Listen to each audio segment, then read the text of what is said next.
Phantom Menace feels like an odd way to start a Star Wars trilogy. Boring, even. Trade routes, tax disputes, backroom negotiations, and political maneuvering. The villains are trying to force the good guys to, sign a treaty? My lord, is that legal? It's a far cry from facing down a Death Star. Not that we needed another one of those. Somehow Palpatine returned.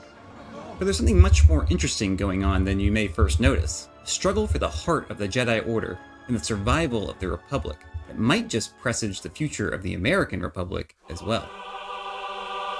The Republic is not what it once was. The Senate is full of greedy, squabbling delegates. There is no interest in the common good. The secret to understanding what the movie is trying to accomplish is in the name. The original Star Wars opens in the middle of a crisis, with the galaxy already having fallen apart. The problem is obvious and the stakes are high. The Phantom Menace takes us back to a time when everything looks peaceful and calm, boring even, by comparison. But look a little closer and you'll find the real drama and meaning lurking just below the surface. Corrupt government, unable to protect its people. A sinister leader plotting to take it down from within. A droid army threatening to overrun society. An idealistic queen caught in a game she can't win. Blind watchdog too detached to see the growing problems, a noble reformer who refuses to go along, and a young child who could change the fate of the universe. The prequels are not the story of a tyrannized galaxy that needs to be rescued, or a fallen man who needs to be redeemed. They are the story of a civilization and a man on the brink, pressed on all sides by cold-hearted machinations, buckling under the weight of its own contradictions. The future of democracy and the Jedi Order is in doubt. Will the light of the Force succeed in renewing the life of a rotting galaxy or mending a tattered soul, or will it all descend into the cold, lifeless depths of darkness? One Jedi has the vision to see the problem and the conviction to confront it. His final showdown, the very face of evil, is more than a duel to protect the future of a boy who is destined to bring balance to the Force. It's the duel of life and freedom against the slow death that is the fate of all republics. For over 1,000 generations, the Jedi Knights were the guardians of peace and justice in the Old Republic. Before the Dark Times. Before the Empire.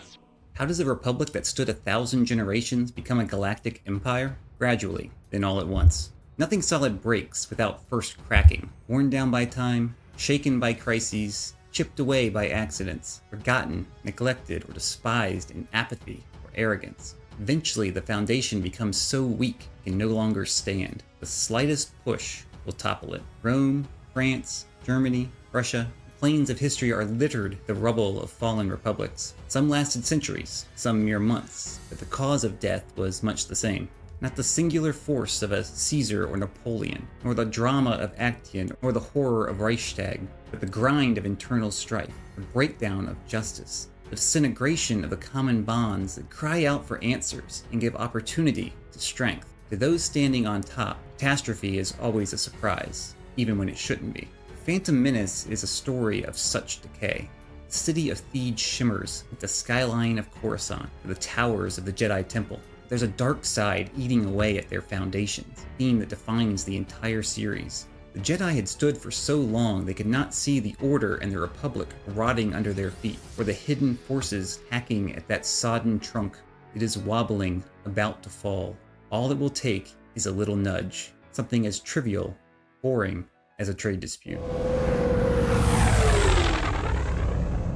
To answer what might cause the Republic to fall, let's examine the main conflicts that occur throughout the story.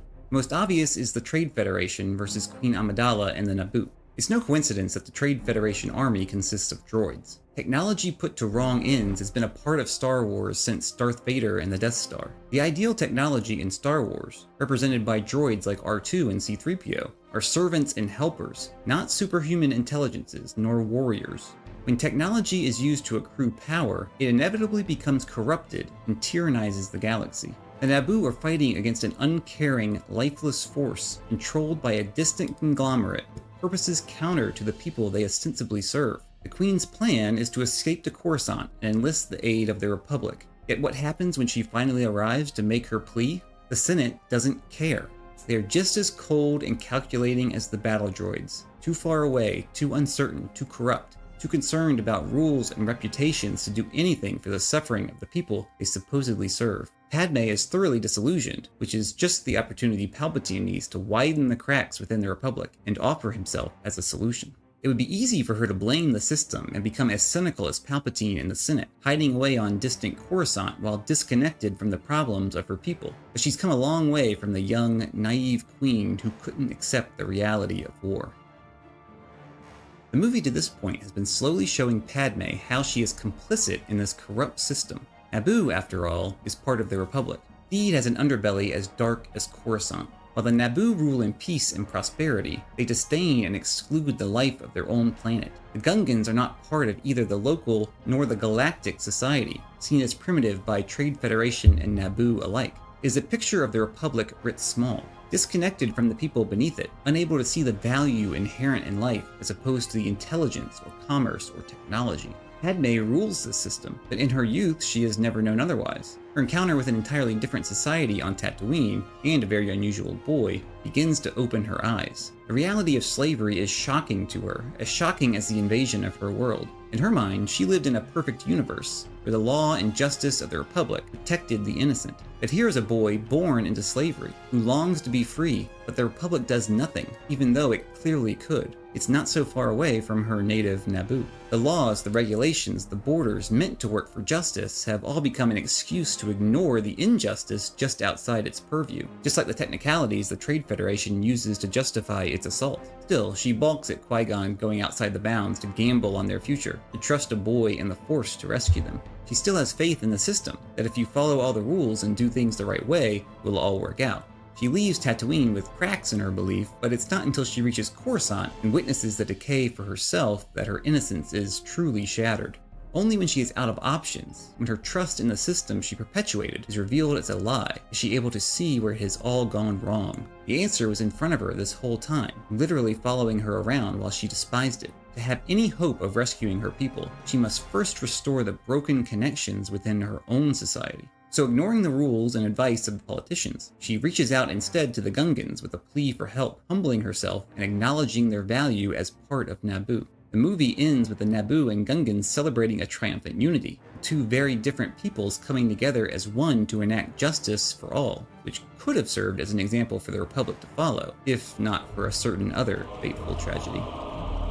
Republics are inherently difficult to maintain. Because they must bring together different but equal parts, they must have some strong unifying force to hold them together. National identity, shared history, cultural similarity, economic integration, and other factors can foster cooperation between otherwise naturally competitive groups, while strong legal frameworks and institutions ensure fairness, opportunity, and representation among stronger and weaker factions. When these systems work, it allows diverse people to combine their strengths, creating an incredibly powerful society. But when these uniting forces break down due to corruption or power imbalances or resentment or neglect, there are only two options. Either the Republic splits into entities that do share enough unity to hold together, or the chaos calls out for someone who is strong enough to impose that unity from above.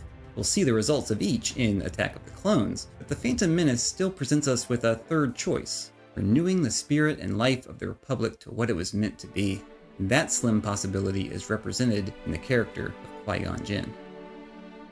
The first scene sets up this central premise. A Republic diplomatic ship flies toward the Trade Federation blockade around Naboo, where we first see the slimy Neimoidians and their army of battle droids, along with the mysterious Lord Sidious pulling the strings. Against this, Qui-Gon is presented as every bit the stoic, wise Jedi we expected to find in the Republic era.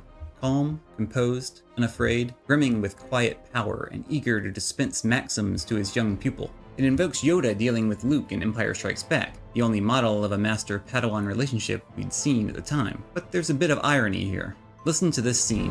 I have a bad feeling about this. I don't sense anything. It's not about the mission, Master. It's something elsewhere.